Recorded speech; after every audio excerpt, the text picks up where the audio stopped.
हाँ, परमेश्वर के नाम की महिमा हो। आज एक बार फिर मैं प्रभु का वचन लेकर आपके मध्य आया हूँ। आपका आज का जो वचन है वो ये वचन है कि प्रभु हमारा राजा है। हाँ, हम वचन देखते नीति वचन की पुस्तक उसका 30वां अध्याय और उसके 27 वचन में लिखा है कि टिड्डियों के राजा तो नहीं होता तो भी वे सब के सब दल बांध बांध कर चलती है। क्या टिड्डी एक छोटा सा जानवर है, पर बाइबल क्या बोलती है? उसका कोई राजा नहीं होता, फिर भी वे सब दल बांध बांध कर चलती है। तो हमारा राजा है कि नहीं है, यही प्रश्न है। क्योंकि यीशु मसीह जब गधे के बच्चे के ऊपर बैठा था तो लोगों ने वो ही नारा लगाया था। क्या लगाया था? धन्य हो हमारा राजा। और वचन वही बोलता है, जब हम पढ़ते हैं यूहन्ना के सुसमाचार में तो वहाँ यही बात को लिखा गया है। यहाँ इस प्रकार लिखा है 12वें अध्याय में, यूहन्ना 12 अध्याय में, इसलिए उन्होंने खजूर की डालियाँ ली और उसे भेंट करने को निकले और पुकारने लगा, होशन्ना, धन्य इस्राएल का राजा जो प्रभु के नाम से आता है। मतलब यीशु मसीह को राजा की उपाधि दी। तो हम किसको मानते हैं? हम यीशु मसीह को मानते हैं। और यीशु मसीह का पिता कौन था? यहोवा परमेश्वर, जो हमारा भी स्वर्गीय पिता है। उसी ने ये घोषणा की है कि मैं तुम्हारा राजा हूँ। हाँ, देखिए हम शमूएल की पुस्तक में ये बात लिखी गई। जब हम शमूएल उसका 8वां अध्याय पढ़ते हैं तो वहाँ इसी बात को लिखा गया है। यहाँ ये लिखा है, और यहोवा ने शमूएल से कहा, वे लोग जो तुझसे कहें उसे मान ले, क्योंकि उन्होंने तुझको नहीं, क्या लिखा यहाँ? उन्होंने तुझको नहीं परंतु मुझी को निकम्मा जाना है कि मैं उनका राजा न रहूं। परमेश्वर कौन है? हमारा राजा। यीशु मसीह कौन है? परमेश्वर का पुत्र अर्थात राजकुमार। तो राजकुमार बाद में क्या बनता है? राजा। और यीशु मसीह ने घोषणा की है कि स्वर्ग और पृथ्वी का सारा अधिकार किसको दिया है? मुझे दिया है। तो यीशु मसीह कौन है? राजा है। और हम कौन है?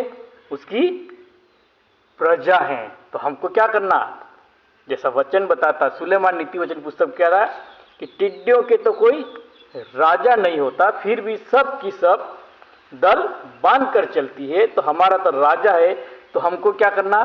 अनुशासन में रहना है, ईश्वर की आज्ञा के अनुसार चलना। पर आज हमारे समाज में हम देखते हैं तो अलग अलग चर्चेस के लोग अलग अलग नियम कानून कायदे लेके चलते हैं, और मसीह लोग क्या एक दूसरे के दुश्मन बने बैठे हैं।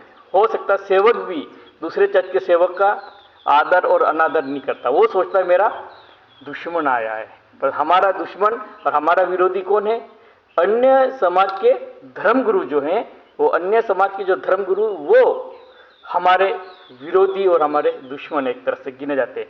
पर आजकल के सेवकों में क्या है? दूसरे चर्च का सेवक को वो अपना दुश्मन समझता है, अपना विरोधी समझता। और बाइबल क्या बोलती है? ये इस्राएलियों ने किया था और परमेश्वर ने इनको इस्राएल को भगा दिया था। तो हमें क्या करना? हमको एक बना रहना, आत्मिकता में आगे बढ़ना, और निरंतर हर एक चर्चेस के लोग, कोई भी चर्च के क्यों ना हो, वो क्या है? हमको एकता बनाए रखना। जब हम ऐसा एकता में रहेंगे तब ही परमेश्वर कहेगा ये मेरे सच्चे लोग हैं, मेरे पिता के लोग हैं। भजन संहिता में पढ़ते हैं तो भजन संहिता में क्या लिखा? उसी बात को लिखा गया है। यहाँ लिखा है भजन संहिता 24 में कि हे फाटकों अपने सिर ऊंचे करो, हे सनातन के द्वारों ऊंचे हो जाओ, क्योंकि प्रतापी राजा प्रवेश करेगा। वह प्रतापी राजा कौन है? परमेश्वर जो सामर्थी और पराक्रमी है, परमेश्वर जो युद्ध में पराक्रमी है। हे फाटकों अपने सिर ऊंचे करो, हे सनातन के द्वारों तुम भी ऊंचे हो जाओ, क्योंकि प्रतापी राजा प्रवेश करेगा। वह प्रतापी राजा कौन है? सेनाओं का यहोवा, वही प्रतापी राजा। और यही बात नए नियम में प्रकाशित वाक्य लिखे कि वो द्वार पे खड़ा होकर क्या कर रहा है? द्वार खटखटा रहा है। और यही बात क्या लिखा? सनातन द्वारों ऊंचे हो जाओ, मतलब खुल जाओ। वो स्वीकार आना चाहता है, इसलिए हम क्या करना? हमारे मन के द्वारों को खोलना, ताकि प्रभु यीशु मसीह राजा हमारे अंदर आए। और जब तक वो नहीं होगा तब तक हम क्या है? संसार में जिएंगे। शैतान हमको चुन चुन के मारेगा। इसलिए हम क्या करें? परमेश्वर के नजदीक जाएं। और शैतान ने जब अय्यूब को देखा था तो परमेश्वर के पास जाकर उसने यही कहा कि तूने चारों तरफ क्या किया? उसके बाड़ा बांधा है। तो उस बाड़ा को हटाया, तब शैतान अय्यूब के ऊपर आक्रमण कर पाया।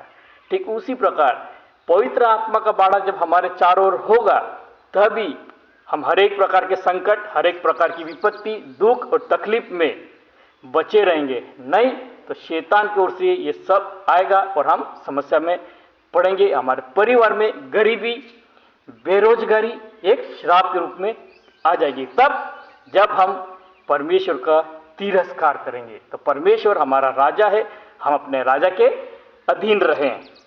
इसलिए जब हम परमेश्वर के राजा के अधीन रहते हैं तो हम क्या करें? एक गीत गाएंगे। और गीत के शब्द क्या है? यही है,